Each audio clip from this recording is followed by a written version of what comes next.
How many nights have you gone to bed with your body tired, but your soul at war? How many times has your pillow been an accomplice to silent tears, pain that no one saw, memories that insist on returning? There is a type of tiredness that cannot be cured with ordinary rest, the exhaustion of those who have tried to move forward with open wounds. But what if God Himself was waiting for this moment? What if the silence of the night was not just the absence of noise, but the chosen setting for a miracle? Today, as you prepare for bed, there is an invisible invitation being made. Trust. Trust that as your eyes close, the heavens open. That there is a healing being released, not by force, but by surrender. Stay here, because as the world slows down, the Spirit of God moves and can touch you in the deepest places, healing that even words cannot reach.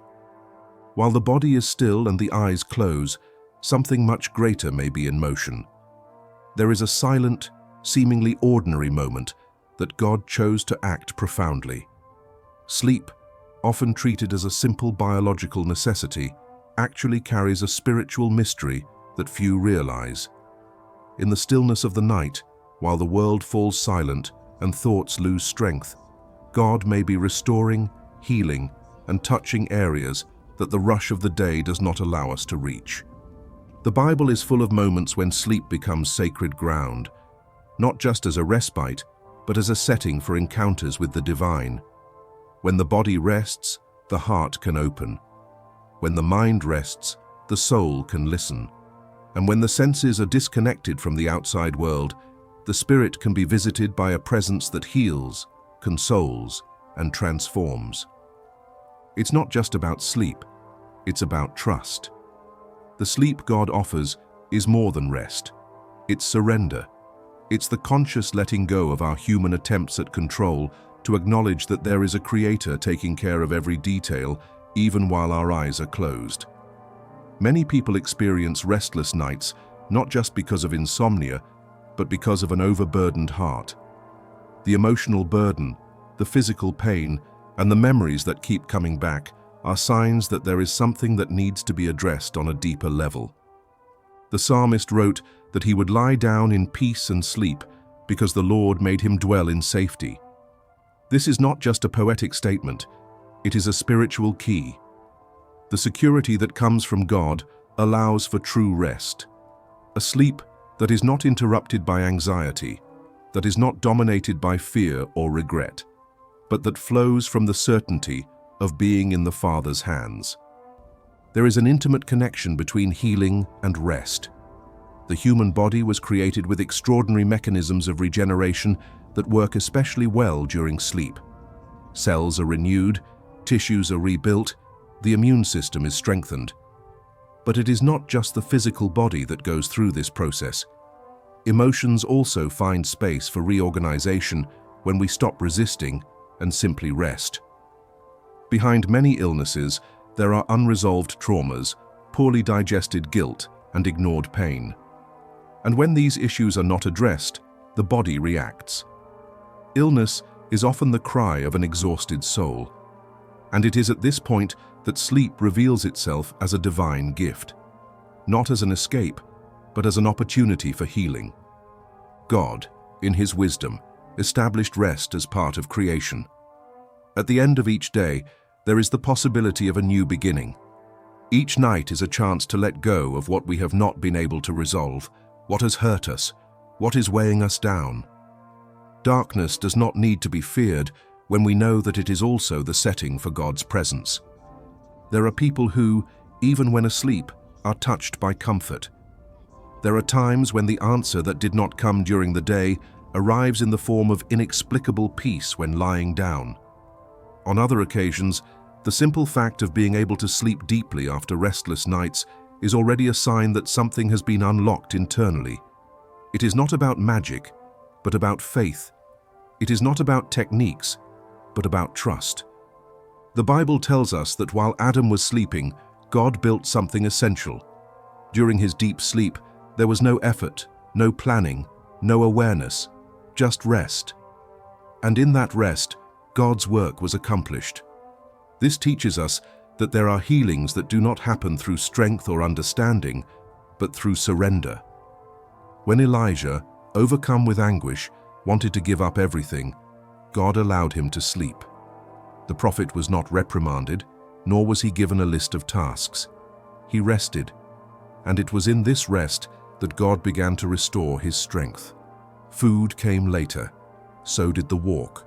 But first, sleep, a necessary rest, chosen by God himself as the beginning of healing. In times when productivity is exalted and silence is avoided, sleeping can seem like a waste of time. But from a spiritual point of view, it is an act of humility. It is admitting that we are not self-sufficient, that we don't have all the answers, that we need to stop. And by stopping, we allow God to continue what our efforts cannot achieve. There are people trying to heal themselves with willpower, with recipes, with human promises. But there are pains that can only be resolved when the heart is still, when the soul stops fighting and simply rests. Sleep, when experienced with faith, becomes a prayer without words, an invisible altar where God works gently, far from the lights, far from the noise, far from the rush. There are many who carry old wounds, betrayals, losses, frustrations, poorly explained anguish. All of this builds up until the body starts giving signals, the physical pain that doesn't go away, the fatigue that cannot be explained, the anxiety that steals the breath. And often, the path to healing begins with something simple and profound, resting in the presence of God. While many seek quick solutions, the spiritual sleep proposed by God is a process. It does not impose itself, it does not invade, it does not overwhelm. It invites. It invites us to silence, to surrender, to trust. And the more we surrender, the more the healing reveals itself. Sometimes, not in the form of an instant miracle, but as a daily balm, a strength that returns little by little, a peace that settles in little by little until it becomes a dwelling place. This rest is not the absence of problems, but the presence of God in the midst of them. When we can lie down with a confident heart, even if circumstances have not yet changed, there is already healing taking place. Healing begins when the soul stops fighting against everything and decides to trust in the one who has complete control. And it is in this trust that true deep healing sleep occurs. There is a type of rest that does not depend on the position of the body, the quality of the mattress, or the silence of the environment. It comes from within, silent and constant, like a spring that gushes forth even in the most arid deserts of the soul. This rest is different from natural sleep because it touches deeper layers of the being. And even if the body is tired, the soul can be at peace.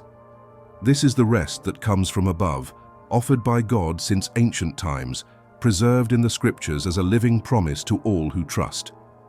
From the beginning, the Creator established a rhythm. After days of creation, there was a pause. And this pause was not the result of exhaustion, for God never tires.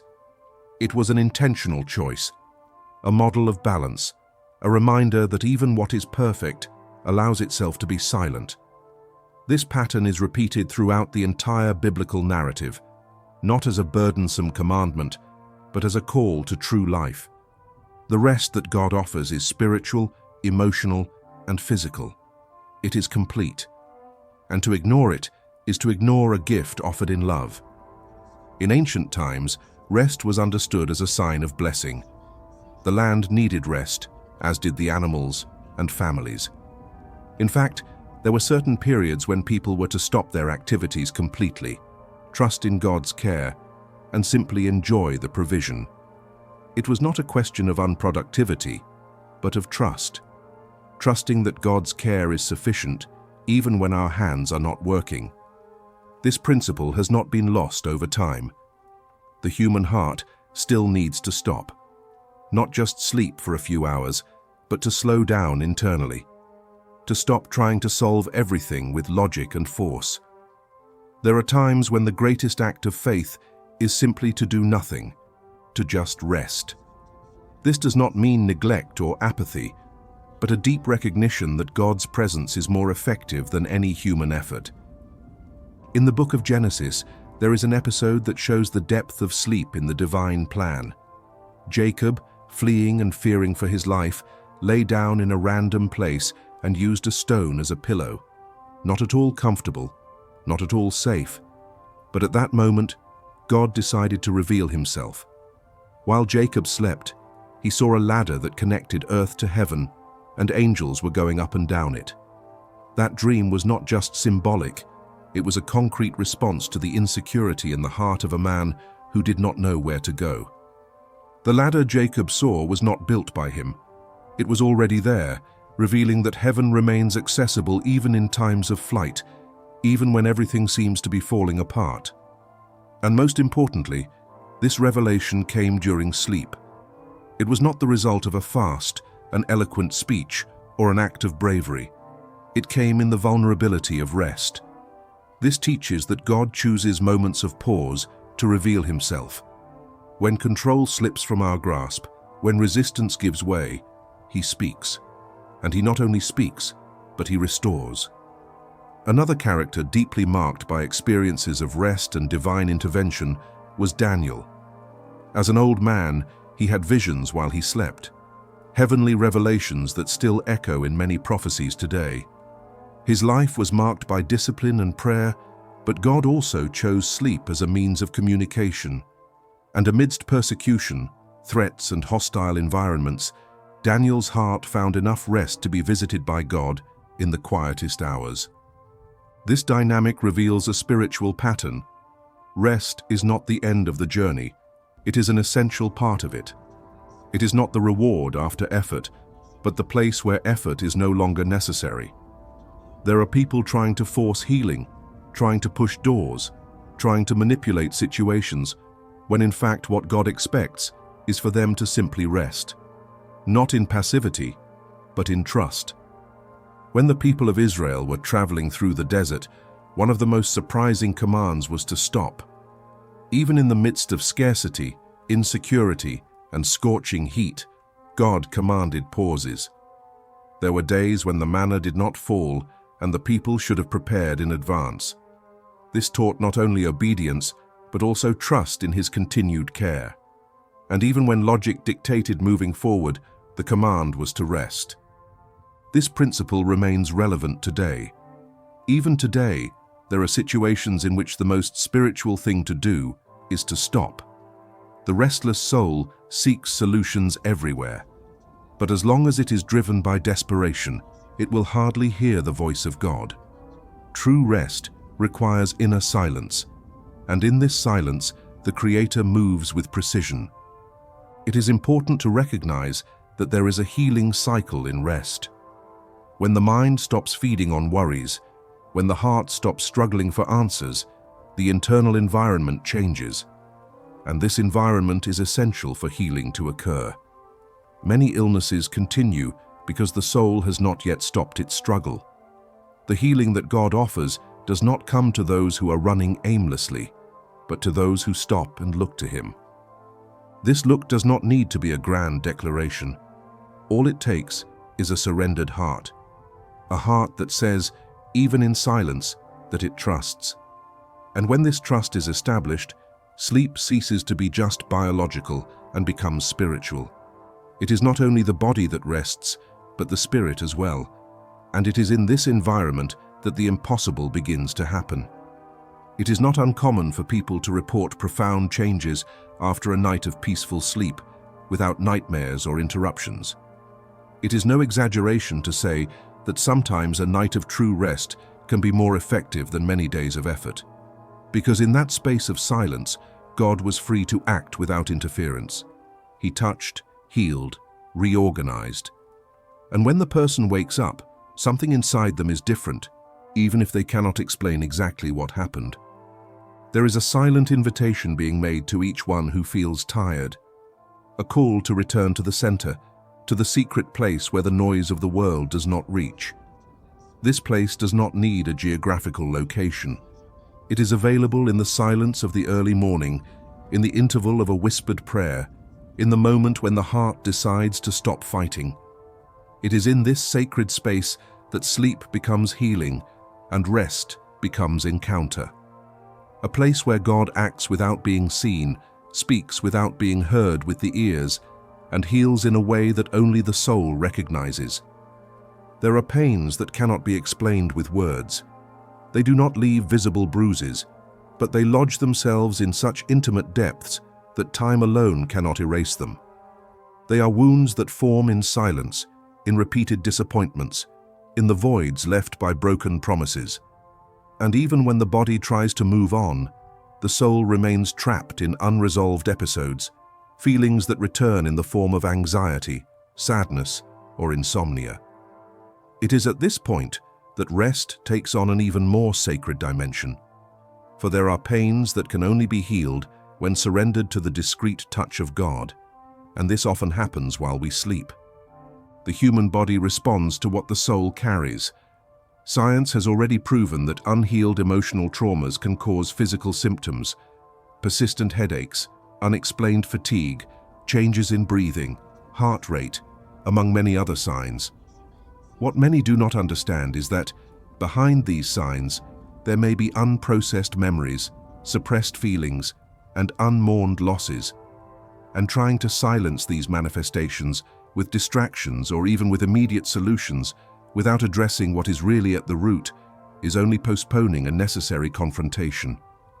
The Bible shows, at different times, how God deals with emotional pain with the same seriousness with which he treats physical illnesses.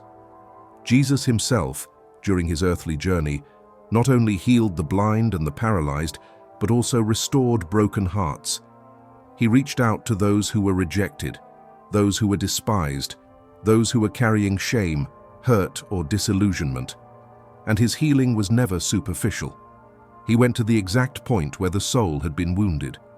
And this is how he continues to act, even in the most vulnerable moments, such as during sleep. When Job was struck by devastating losses, it wasn't just his body that suffered. His soul was plunged into a sea of unanswered questions. Friends tried to explain his pain with shallow logic, and his wife didn't understand the depth of his anguish. But in the midst of the chaos, Job did something essential. He kept quiet, not in the sense of giving up, but of surrender. He stopped seeking explanations and started listening. And even though he didn't understand everything, he opened himself up to being restored. This attitude of inner silence is what is often lacking in those who want to be healed. Falling asleep before God is not running away from pain. It is trusting that he knows how to treat what we cannot even name. It is recognizing that, even without words, our silent surrender is enough for him to begin to act. The tired soul does not need to prove anything. It just needs to rest. And in this rest, God touches us with firmness and tenderness. There are those who have gone through situations that have left a deep mark on their identity. Abuse, rejection, childhood trauma, destructive relationships. These experiences, when left untreated, form layers of protection that, instead of helping, imprison. The person begins to live from the pain, distrusting love, always expecting the worst, anticipating loss. And the more they try to protect themselves, the more they isolate themselves from healing. The rest that comes from God breaks down these defenses, not with violence, but with presence. If this message is speaking to you so far, write Amen in the comments. This helps us know that you are receiving this word and also strengthens the faith of those who are reading along. In David's life, we find the portrait of a man deeply marked by emotional ups and downs. He knew glory and contempt, God's favor, and the weight of error.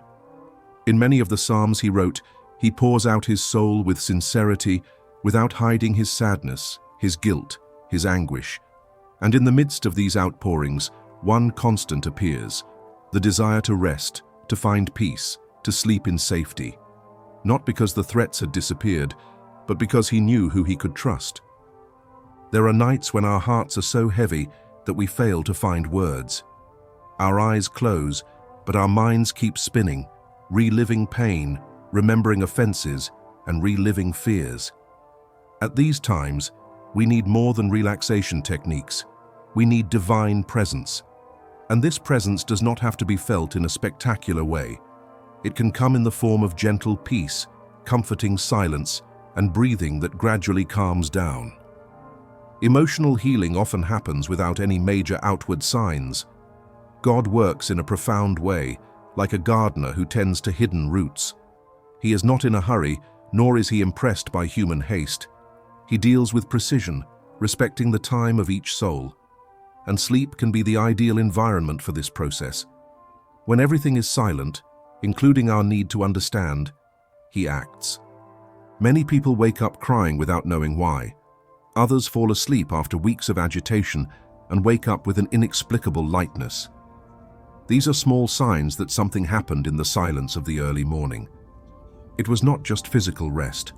There was an encounter, a touch, a care. The soul was visited, and even if the conscience does not fully understand, the heart knows. God's presence during sleep does not depend on complex rituals. All it takes is a sincere desire to surrender. All it takes is a whisper before closing your eyes, a thought directed toward heaven, a breath that surrenders. He does not demand formulas, but truth. He does not expect perfection, but willingness. When the heart finds this resting place, the body begins to respond. Tension decreases, sleep deepens, breathing stabilizes. The soul, even if wounded, begins to realize that it is not alone, and that, in itself, is already a cure. Because emotional loneliness is one of the hardest pains to bear. Knowing that someone is present, even in silence, changes everything. This cure does not eliminate the story, but it changes the way it is carried. The souvenirs are still there, but they don't hurt in the same way anymore. The facts are not erased, but they no longer control. The soul does not forget, but learns to rest even with scars. Because the presence of God is able to transform what was a burden into testimony, what was a wound into wisdom, what was pain into comfort for others. This process takes time, but it begins with a simple step: trust. Trust that, while everything around us is silent, there is a God who remains attentive, who does not sleep, but watches, who is not distracted, but cares. And that, while the body rests, he works in the deepest parts of the being, where words cannot reach and only grace can touch. When the soul allows itself to trust, something begins to change in an invisible but real way. It is not a sudden feeling or a forced certainty, but a silent, almost imperceptible process in which the heart learns to rest, even while the world continues to move. This rest does not come by accident. It needs to be cultivated. And there are simple but deeply spiritual paths that help prepare the interior for a healing sleep. They do not depend on formulas or complex rituals, but on gestures of surrender, postures of the heart that create space for the presence of God to operate without barriers.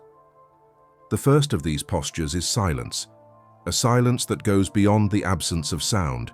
It is the inner silence, where thoughts are disarmed, expectations are set aside, and the heart is stilled before a God who sees everything. In a world where the mind is constantly fed by stimuli, knowing how to silence oneself internally has become a spiritual practice. It is in this space of silence that the Holy Spirit finds freedom to console, heal, and reorganize that which has been disorganized by haste.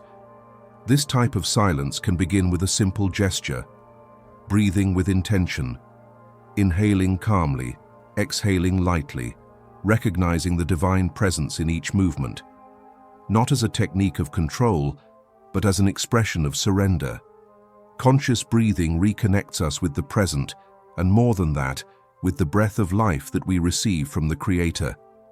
Each time we stop to breathe attentively, we are telling our body and soul that there is something greater guiding everything, and that we do not need to carry the weight of the days alone. Surrender also manifests itself in words. A prayer whispered before bed can become a meeting point between heaven and the soul. It doesn't have to be long or full of elaborate phrases. Sometimes a short phrase, said with sincerity, is enough.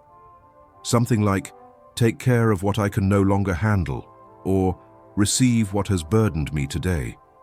God is not listening to the beauty of the speech, but to the truth contained in the heart. And He answers simple prayers with profound healing. Another powerful gesture is forgiveness. Few things weigh as heavily on the soul as resentment. Sleeping with resentment is like trying to rest with rocks on your pillow. Forgiveness, contrary to what many people think, is not a feeling that appears suddenly. It begins as a decision, as an act of courage, and it can be delivered in prayer. Even if the pain is still present, saying "I choose to let go" paves the way for God to treat not only the wound, but also the pride that often protects it. Many healings do not happen because the heart is trapped in old conflicts, disguised grudges, unspoken disappointments, frustrated expectations. These things create walls that prevent the flow of grace. But when, in the silence of the night, a person decides to release the other, he or she also frees himself or herself. It is not an act of weakness, but of wisdom. Forgiveness does not justify the mistake, but it removes from the soul the poison that the mistake left. Reading the Word also has restorative power. There is something special about going to bed after receiving a truth that not only informs, but transforms. Psalms, for example, are like ancient songs that still speak directly to the heart today. Reading a passage before going to sleep can become a ritual of peace, not only to calm the mind, but to lull the spirit with eternal promises. The Word of God is not just text, it is food, and when it feeds the soul before sleep, it continues to echo even during the night. There are also practical gestures that prepare the environment for this silent healing. A clean space, softer lighting, time without electronic distractions before bed. All of this communicates to the body and mind that it is time to slow down. Not out of obligation, but as a sign that this moment is sacred. Rest does not have to be just biological. It can become spiritual, and the external environment can help reflect this internal desire for peace. Trust also needs to be cultivated. There are people who, even though they want to rest, remain on alert, as if something inside them is always waiting for something bad to happen.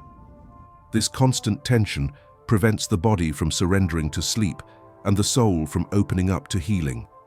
That is why it is so important to declare, even if silently, that God is in control. And repeat this as many times as necessary until this truth begins to take the place of fear. There is something profoundly therapeutic in telling one's heart that it does not need to understand everything, that it does not need to solve everything at that moment, that there is a time for everything, and that sleep is also a gift. By stopping, the human being recognizes that he is not omnipotent, and this, far from being weakness, is a form of freedom. The freedom of not carrying what was not made to be carried alone. In some cases, it can help to write. Put down on paper everything that has troubled your heart during the day, not as a disorganized outburst, but as a way of getting what is weighing you down. Write a letter to God, list gratitudes, express fears. This simple act can help organize the inner chaos. And by putting these words before the Lord, it is as if we are saying, "I don't want to go to sleep with this bottled up. I give it to you." These practices, even though they are simple, create an atmosphere conducive to making sleep a space for healing. The body relaxes, the mind slows down, and the spirit opens. It is not about manipulating God so that He can act, but about removing the internal barriers that often prevent us from receiving what He is already offering. Rest is not the absence of responsibility. It is recognition of limits. It is the heart saying that it has already done what it could, and now it chooses to trust. It is a return to the essence, to the place of dependence, where the soul becomes a daughter again, and the Father becomes a refuge again.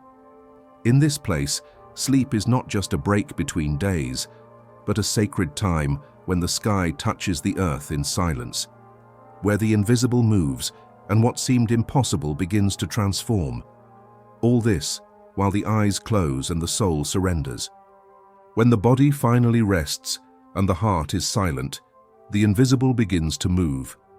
Not with fanfare or haste, but with the precision of someone who knows every part of the being deeply. While the eyes are closed and the senses are less active, there is a God who continues to work. His presence does not depend on our consciousness. He does not need our attention to act. And it is precisely in this state of vulnerability that he often chooses to operate the most profound cures. During sleep, internal functions that are not within our reach begin to act more intensely. The immune system is strengthened, tissues are renewed, and hormones that fight inflammation are released. The body was designed by the Creator to regenerate itself while it rests. But beyond this physical dimension, there is a spiritual action that transcends any scientific explanation. God uses this time of rest to access places in our being that, during the day, are protected by emotional defenses, by constant distractions, by logical reasoning that tries to control everything. The healing that happens while we sleep is not limited to the body. It reaches the spirit, restores the soul, breaks cycles that seemed endless. There are nights when deep sleep is more than rest. It is deliverance, it's liberation, it's an answer. And even if a person does not wake up with a clear revelation, they often wake up with a lightness that they cannot explain, a strength that they did not have when they went to bed, a serenity that came from a place that only God knows. The Gospels recount a unique moment when Jesus slept while a storm was brewing. His disciples, men accustomed to the sea, despaired at the force of the winds and waves.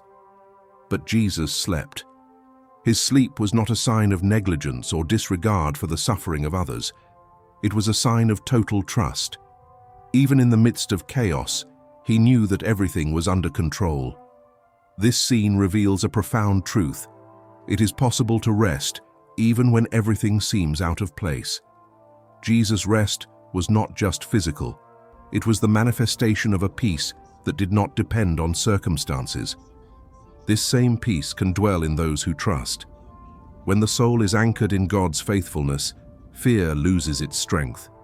Storms may continue, but they no longer determine the internal rhythm. And when this trust is cultivated, sleep becomes more than a temporary relief. It becomes a territory of miracles. It is there, between one sigh and the next, that God whispers truths that liberate. He realigns thoughts, reorganizes feelings, and heals wounds that words cannot reach. Peter experienced an intriguing episode that reveals the power of trust during sleep. Imprisoned, guarded by soldiers, threatened with execution, he slept. Not with a restless sleep, but deep enough that an angel had to touch him to wake him up. This scene, recorded in the book of Acts, shows that true rest can happen even in the midst of insecurity. Peter knew that his life was in God's hands, and that was enough to rest. There is a beauty in this kind of surrender, a freedom that cannot be explained by the absence of problems, but by the presence of faith. And this faith does not need to be noisy, nor full of external demonstrations. Sometimes it is expressed simply by lying down and resting, knowing that God is watching. Knowing that, even without understanding the path, there is an invisible hand guiding each step. While many look for signs that God is acting, he chooses to operate in silence. While human beings try to find proof that everything will improve, God decides to work behind the scenes. His action does not depend on spectacle, but on space. And sleep, when lived in trust, becomes that space. During sleep, old memories can be reinterpreted. Repressed emotions find an outlet. Unspoken anguish finds solace. It is in this mysterious terrain between the conscious and the unconscious that the Holy Spirit acts as a counselor, healer, and comforter. He reorganizes, cleanses, and strengthens. And he does this without invading or pressuring, but with the gentleness of someone who respects every detail of the being. Some people have experienced waking up with answers they didn't know they were looking for. Others have experienced new ideas, solutions to problems that seemed hopeless. All of this can be an expression of a spiritual process that happened during the night. Because when the heart is willing to rest in God, He responds. Not always with extraordinary dreams or visions. Sometimes with something even more precious, peace. A peace that invades without asking permission. That settles in without needing explanations. Healing can also happen gradually. Consecutive nights of restful sleep gradually cleanse the interior, releasing what was trapped, relieving what was tense. And when healing happens in layers, it becomes more stable. It is not a passing emotion, but a real, solid, lasting transformation. This transformation also extends to relationships. People who sleep peacefully tend to respond with more balance the next day. Irritation gives way to patience. Deep sadness gives way to a more hopeful outlook. Mental confusion gives way to clarity. God not only heals the wounded soul, He restores the way that soul relates to the world, and all of this can begin during sleep. There are also times when sleep brings up things that need to be dealt with. Dreams that expose what has been forgotten, feelings that resurface, memories that come back with force. Even this can be part of the healing process, because God does not mask wounds, He reveals them to heal.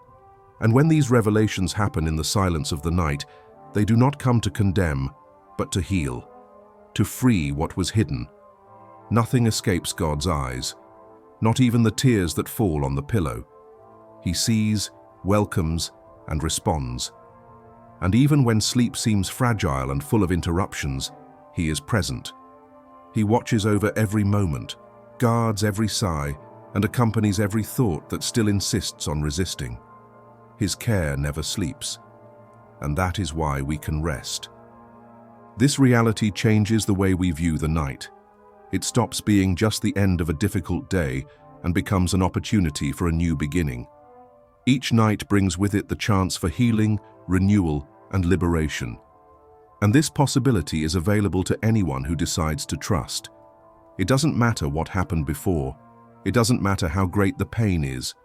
What matters is the present. And if today the heart decides to rest, God can start something new, in silence, in the dark, without fanfare, but real, deep, transformative. If you enjoyed the content and want to support our work so that we can continue to bring you more in-depth research and analysis, please consider making a donation of any amount. This contribution directly helps in the growth of the channel and in the production of even richer materials. Thank you very much for your support.